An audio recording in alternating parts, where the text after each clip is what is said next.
I want people to not wait to create. Like, don't wait. There's not this perfect time. There's not this perfect moment. Just if you love something and you want to do it, start.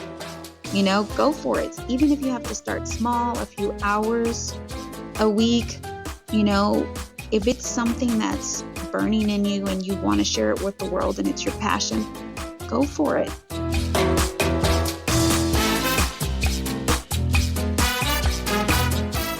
Hola y bienvenidos. Welcome to Mole Mama Cooking with Love.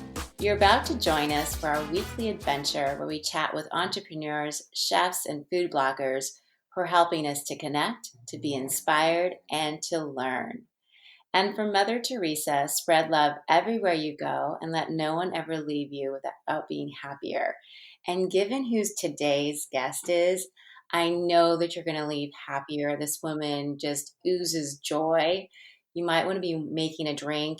You might be also making some Texas food. I'm just saying. So be prepared to be inspired. I have Sweet Life Bake with us, Vianney Rodriguez. She is an award-winning food blogger, recipe developer, and the author of not one, but two cookbooks, The Tex-Mex Slow Cooker and The Latin Twist. She lives in South Texas, where she loves to entertain and spend time in the company of good people. Sweet Life is a celebration, the connection and the vibrance and the unique culture of South Texas. She's also been featured on Parade, Cooking Light, Women's Day, Cosmopolitan Latina, Southern Living, Yahoo, The Huffington Post, Los Angeles Times, NBC Latino, Women's World, BuzzFeed, and I'm sure there's even more that I've missed. But like I said, so excited to speak to her. So with that, welcome to our podcast, Vianney. So great to have you here. Oh my gosh, thank you for having me. Saludos from Texas. Saludos at Texas. That's awesome. So I think you're my second Tejana that I've had on my show, but still, it's a really awesome thing to have you here. So can you tell our listeners a little bit about how you started Sweet Life Bake? Oh, and listeners, go check out her Instagram feed immediately. Like I said, you're going to be hungry. So, Oh my gosh, Sweet Life Bake started out of, I think it was, I needed something creative to do. My husband was finishing his master's degree, and we were living in Edinburgh, Texas, and I was homeschooling my kids, and I was just so wrapped up in the kids and the house and my husband, and I also was taking college classes online, and I was just bored. Like, I felt like I had no creative outlet, and I loved cooking, and my husband was like, you read blogs, you try recipes from food blogs. Why don't you start one? And I thought, you know what? Maybe I will. Maybe I'll teach, I'll start a food blog and I'll teach myself to bake and I'll call it Sweet Life and I'll add bake to it because I'm a horrible baker and I'll do that. And I did. So I got the domain, got the name Sweet Life Bake, added the tag, living my cooking, eating, living my sweet life in Texas, and uploaded my first, a few baking recipes. And I just wasn't happy with it. I wasn't enjoying it. Like I thought, oh, I'm going to bake. I'm going to put these recipes up and it's going to be amazing. And it wasn't. It was just, it wasn't making me happy. So one night we were at dinner and I had made frijoles like I do every Monday. And I was mixing the frijoles, and my husband, Rogelio, was like, why don't you post your recipe for frijoles? And I told him, nombre. And everybody knows how to make beans. Nobody's going to want to learn how to make beans. They're so simple and stuff like that. And he's like, I know. And he tells me, but beans make you happy. Your food makes you happy. Why don't you share that? Maybe that's what's missing from your food blog. And I thought, oh, okay, so great. right. He's just always like steering me in the right direction. So I ladled some beans in a bowl, took them to the another room and snapped some photos. And, I thought, okay, well, and then I just sat on it. The next day I got up and I thought, you know what, if I'm going to share my grandmother's beans, I'm going to share a little story about it, about my grandmother. And then I started writing it, and I put the pictures up and I put the recipe up, and I felt as soon as I hit publish, I was like, wow, like I was instantly happy, and I felt great, and I felt like I was sharing my abuelita with everyone. And then a few days later, I get an email. The next day, I get 10 emails. The next day after that, I get, 20, 30. I get people, asking, emailing me and saying, I've always wanted to learn how to make frijoles, but I didn't know how to. Or my tia made the best frijoles, and she passed away and I never got the recipe. And thank you for sharing. Do you have this? Do you have entomatadas? Do you have enchiladas? And I thought, oh my gosh, you know, people wanted people want to learn and cook the recipes that I make, weekly. And that's really where it started. And I always tell people, like, I just hit 10 years, and I threw a little dinner party, and I told them it all started with my love of beans. And I continue to share. I just, for Dia de los Muertos, I shared a different bean recipe. So beans are very precious to me because I feel like they started me into this journey, which I would have never thought, and now I get to be creative every day. And, it's all with, the power of beans. That is such a beautiful story. And congratulations for 10 years on your Oh blog my gosh. standing. Thank you. Who would have thought? Oh my That's gosh. well done. Very well done. And frijoles, I love it. And what's so interesting is that I don't think I've ever blogged about beans, but I have a YouTube video about it. And I also lots of questions about, oh, my grandmother died or my mom died. I didn't get Hmm.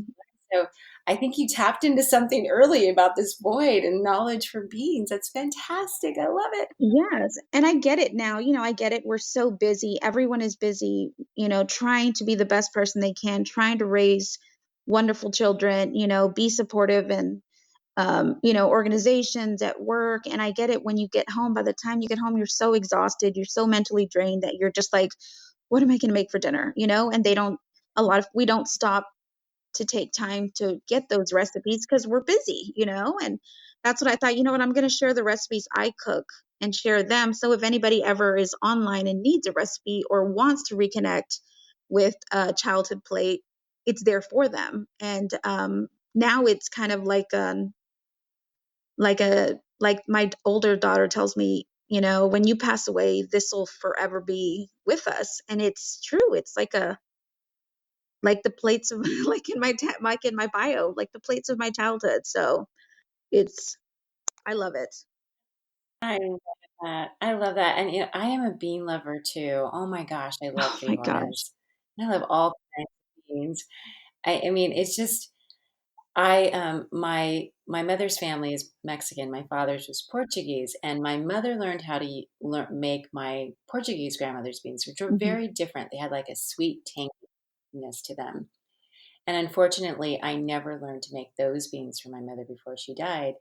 And I was in Portugal 2 years ago, and I was cooking with some chefs that I met on Instagram. We were having a ball, and they were making these beans.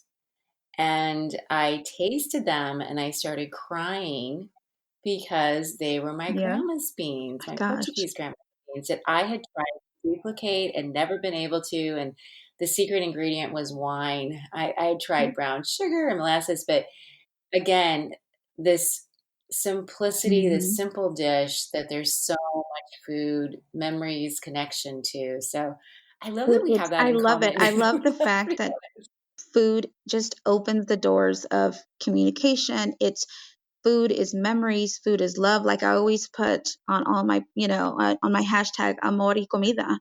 Amor es comida, comida es amor. It's you giving a piece of yourself, and making sure that memory or that flavor of your childhood passes on. So I love it. Food is so powerful, and I love this reconnection with food. I feel like lately with Instagram and Instagram stories and websites and Facebook, people are really connecting with their roots, and I'm all about it. I love it.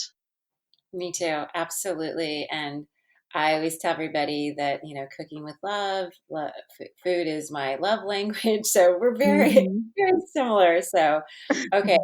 So how did you come up with this darling, endearing name of just Sweet Life? It's so Sweet Life Cake is just so pretty. It's just a lovely It's name. just, I always tell myself, like, no matter what happens or what we're going through, I have a sweet life. Like I married the man that is my best friend. I have these two amazing daughters. My family is nothing but supportive. I live in the best freaking state, Texas. It's just I clearly believe that my life is sweeter because I believe it and I want that for myself, and I don't strive to be something that I'm not. I'm very content with what I have and I'm very grateful what I have. So I've always said, I have a sweet life. And then I thought, you know what? Let's do it. Let's teach myself to bake. So then the bake came on. Now it's pretty much everybody's dropped the bake. Even I have. It's just, hey, your sweet life. Hey, your sweet life, And it's true because I still to this day, I am not the best baker. I can't make a cookie to save my life. I mean, they're Me edible neither. and they're delicious, but they're not round. They're not these picture perfect cookies. So I'm just not a baker at heart. My daughter is amazing. I mean, she is just off the wall, amazing baker, but I'm not. So in my website, you'll see a lot of, Texas sheet pan. You'll see very simple home style dessert recipes because that's what I'm comfortable with. That's what I'm good at. And those are, the desserts I grew up eating. So I'm not going to turn around and, try to make croissants when, yo sé que no puedo. So, No, I hear you. I can't bake either. I was so excited though. I did make muy bueno cookings empanadas. Those things were the bomb. oh my Uh, gosh. And then, oh gosh, they're so good. so good. But also can't make anything round. So I was able to fake it in the My pictures. gosh. But that's the beauty of empanadas. Yes. They're very everybody shapes their empanadas the way their grandmothers. So mine's are kind of oblong. I mean, they taste delicious, but they're not picture perfect. But I'll sit there and I'll make them with my daughters and they're great. So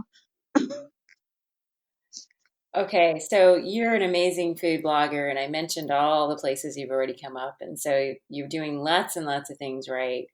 And you mentioned that, your abuelita's frijoles, your grandmother's beans.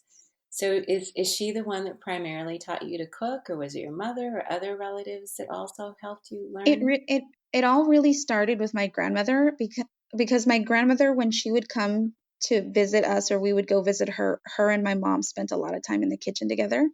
My mom is the oldest of five children.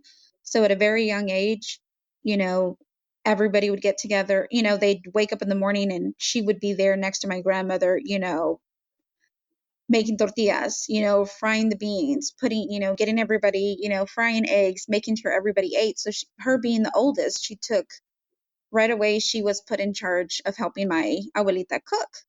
So when I was born and my brothers and sisters, anytime we visited or she came, it was they were always cooking together.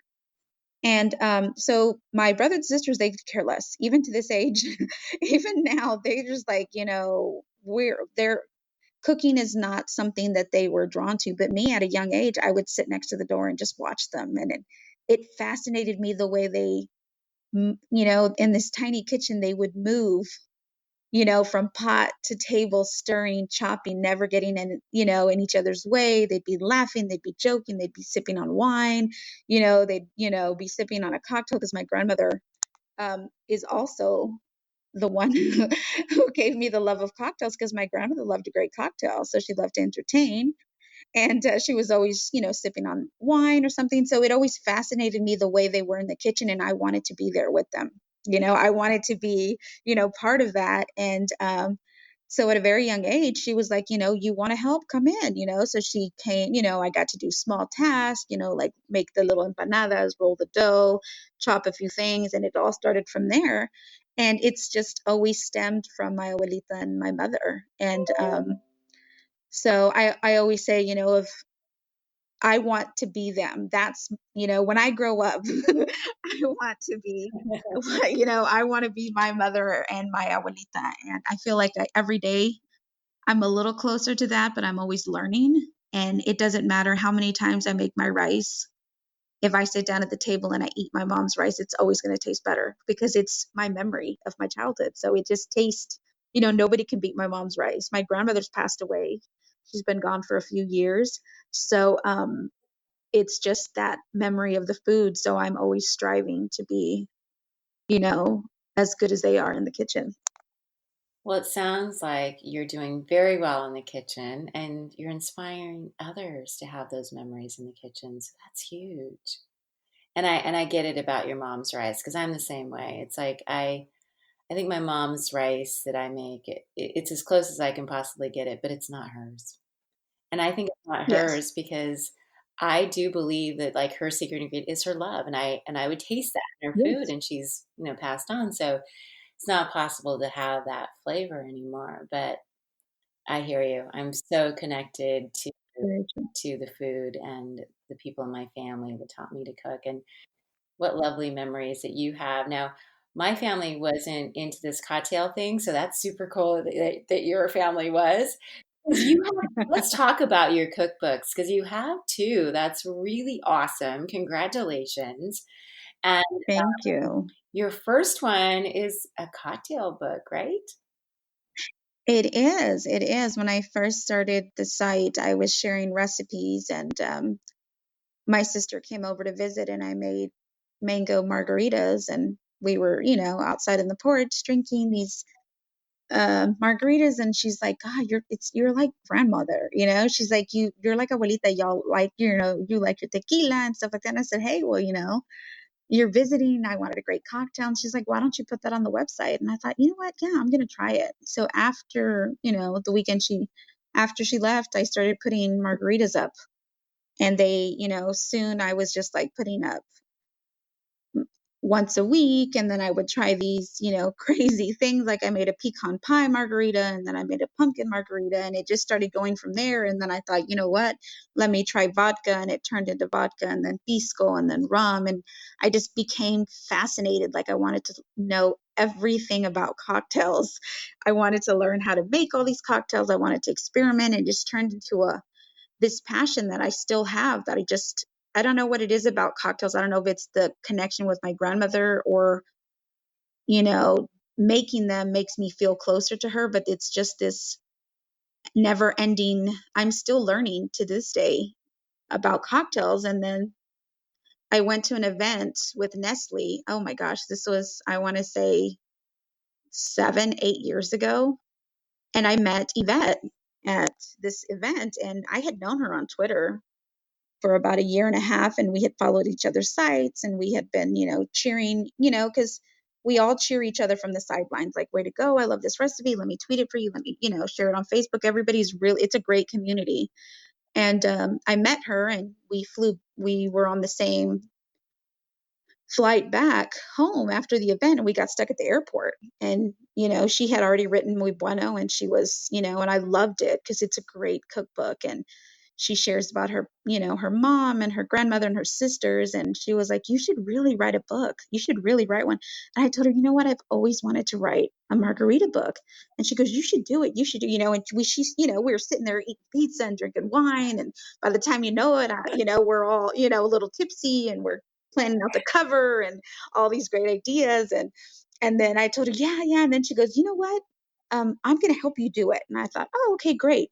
So then we, give each other hugs and kisses. We leave, to her, she goes to Colorado. I go back to Texas. And then we get home, and I tell my husband, oh my gosh, talk about the event. And then I just didn't think about it because, school started, and, I started going back with the girls. And then she texts me, and she says, hey, I've been really thinking about your cocktail book. And I told her, you know what, I don't think I can take that on right now, from the proposal and testing. My girls were still smaller at that point.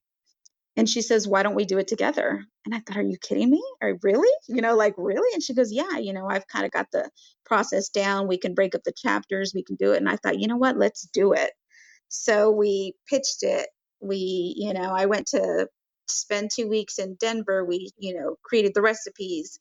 We did everything. We created the recipes. We talked through everything. We went, shot every single cocktail together, and we were sitting there with like 1,000, seemed like 1,000 glasses in her living room. And we were just covered in tequila and, lime juice. And it was a great experience. And that book will always and forever be my baby because it's gorgeous. It's amazing. I had a great time creating it.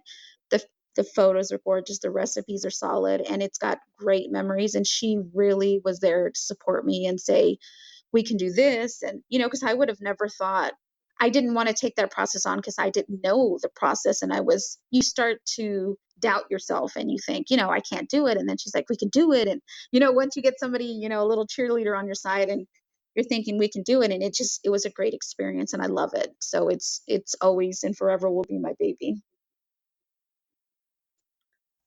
Congratulations again. You're right. The book is absolutely beautiful. Thank you. And what a great story of how you collaborated with her. That's so lovely. A great way to support each other. And it just sounds like a really fun experience too. It was So a great, yeah, fantastic. it was so much fun.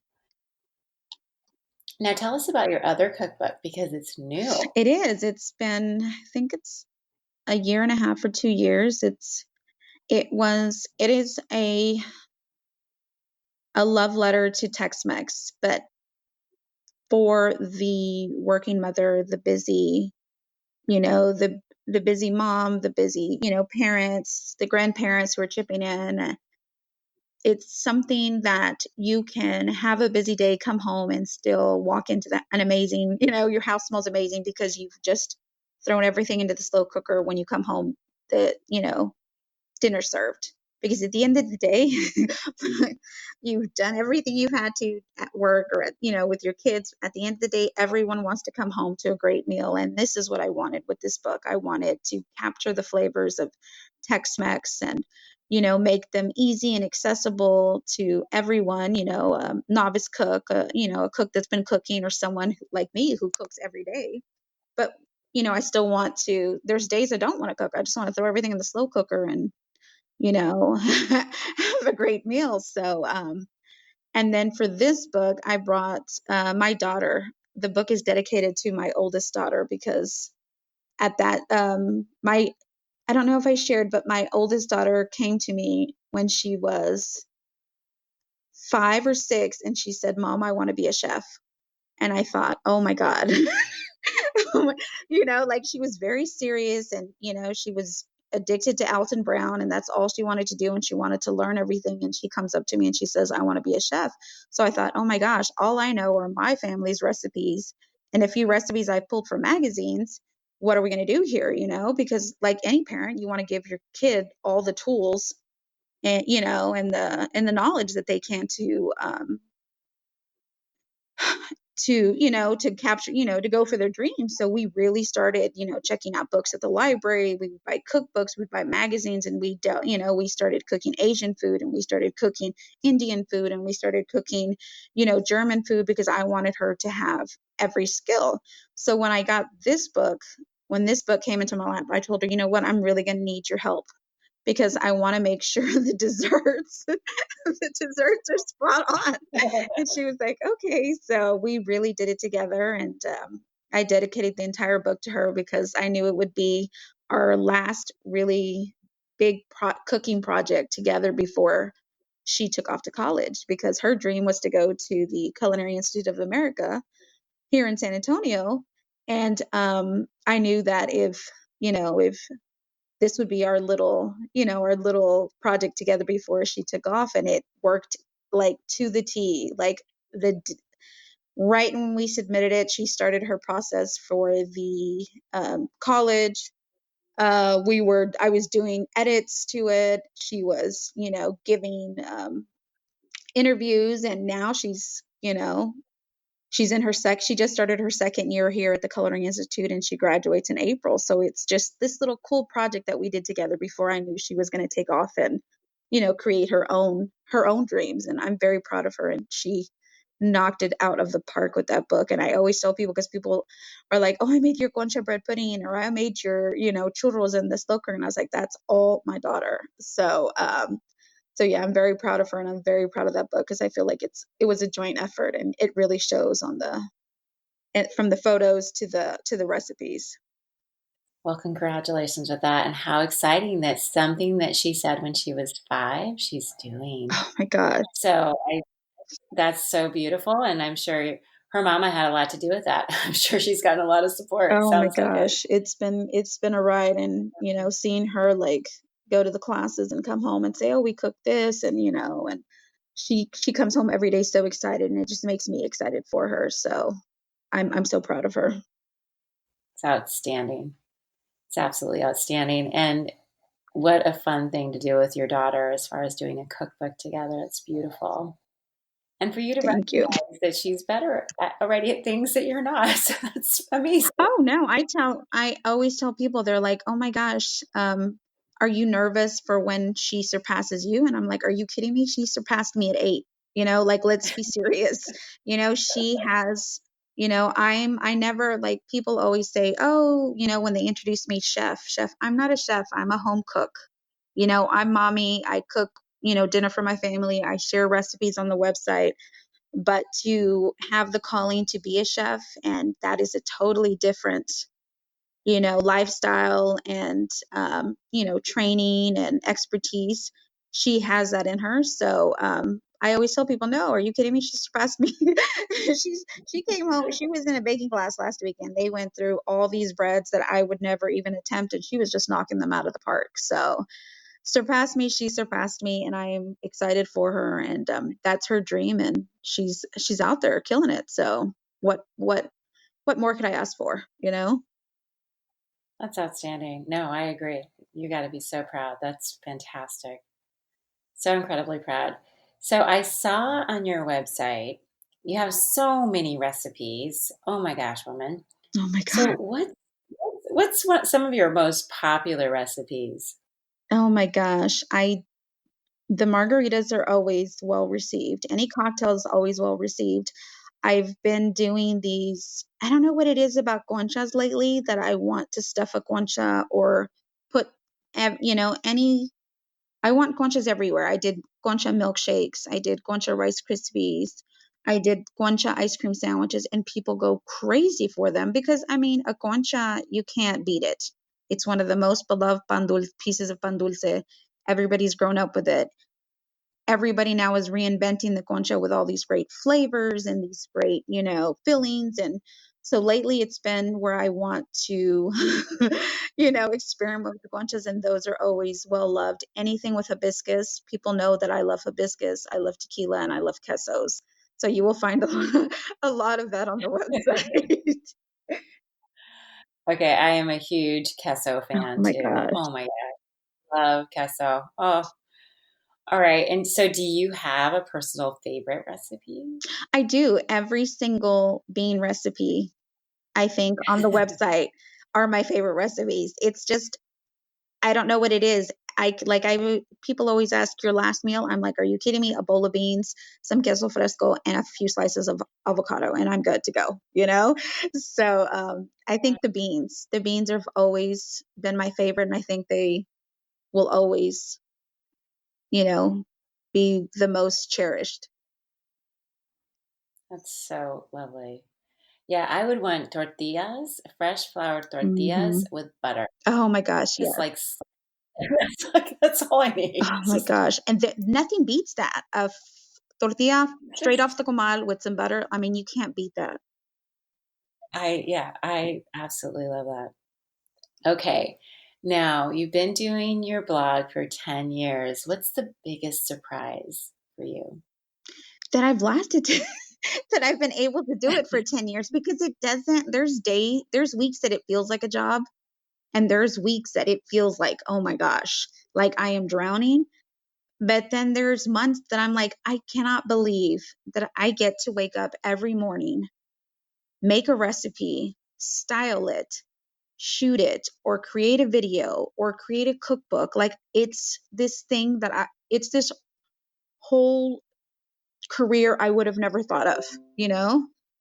So I think it's more the That's that I'm able to do this, and I'm very grateful for it. And I don't know it, I never get tired of it. So it's great. You know how they always say that little line where if you love something, it doesn't really feel like a job. I feel like it's true. Like, of course you have to put in you have to put in the hours, and you have to put in the work and stuff like that. But if you really love it, like, I can edit photos and draft recipes all day, because it's talking and it's sharing about what I love. So you are living in your passion. So that is outstanding. Fantastic. So you touched on this a little bit, but what's been some of the biggest challenges? I think the biggest challenges is always time. You want to do so many things in your day. And I've had to learn that the last couple of years, I've had to really learn how to say no to certain things and balance myself and not stretch myself so thin. Because at the same time, you're living this wonderful, passion, you're working in this passion, but your kids are also growing up. My parents are getting older. My in-laws are getting older. People are moving. My nieces and nephews are going to college. So I want to make sure that I'm not always working so that I can enjoy these moments or enjoy the moments to give me my career, because when I go to my mom's house and we're all together and she makes mole, that in turn creates the memory that I will share later. So I want to be very in tune in those moments and I want to be there and not be on my phone. So I think it's that my biggest challenge has always been balance and time, but I'm getting better. I think now that I'm older and I trust myself more and I, know that I don't have to say yes to everything. I'm getting better. I'm trying, but it's a struggle every phase. Like I feel like I go through these things where I'm not, like really balanced and then I go off kilter. But I think it's time and balance. It's so nice that you're self-aware of that and you recognize that that's something that do what you were talking about as far as being present, not necessarily being on your phone the whole time, not always working. I think that's a really it's great advice for our listeners, and it's something I definitely struggle with too. Um, you want to get back to those people that are commenting on Instagram and help them out, but it's also really important to take time to be present with the loved ones in our lives. So that's awesome. It is because you want to be helpful and you want to answer the questions, but then they're coming in from Twitter, they're coming in from email, they're coming in from Facebook, they're coming in from Instagram. It gets to be very time consuming and it very gets to be very, there's days where it's just like my phone is just like beep, beep, beep, beep, and I have to physically turn the phone off because I'm, either homeschooling or I'm making dinner and I'm thinking to myself, I want to answer her because I know she's asking about, a recipe and I want to make sure she gets, the information. But then again, I also need to make sure this child knows their math for the year, so it gets to the point where you're just like, okay, well, I'll answer her later. And it's really trying to be more aware of that I need to be in the moment and I do know. That's beautiful, though. Like I said, that you recognize it. So, what advice do you have for our listeners that are thinking about starting a business, starting a blog, or just pursuing their passions? What would you say to someone? I think I want people to not wait to create. Like, don't wait. There's not this perfect time. There's not this perfect moment. Just if you love something and you want to do it, start, go for it. Even if you have to start small, a few hours a week, you know, if it's something that's burning in you and you want to share it with the world and it's your passion, go for it, like no estamos aquí, por toda la vida, start, live your life and you never know. Like, look at me. I started baking horrendously. It didn't work. I didn't like it. And then I shared a bowl of beans and look, it's just, go for it. Like, people are always like, oh, but I need to wait for this. I need to just go for it. You don't have to do it full time if you're still working or you're still not sure, you're still not sure how to, you know, because you have to stop to think that I've been doing this for 10 years. I just, I didn't start one day and it turned into this thing, this huge thing. It's been year after year, month after year. Just start small and just keep going and keep going, and keep working at it and, keep sharing, keep creating. And you never know where it'll take you. Oh, I love that. It's beautiful advice. Okay, listeners, you heard it. Sweet life. You got to just start. Thank you so much Oh for my gosh. being with us today. Yes. It's been such a treat to talk to you.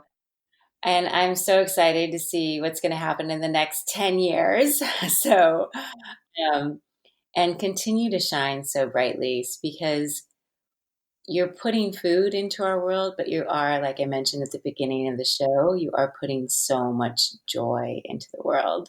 So please continue to do that for us.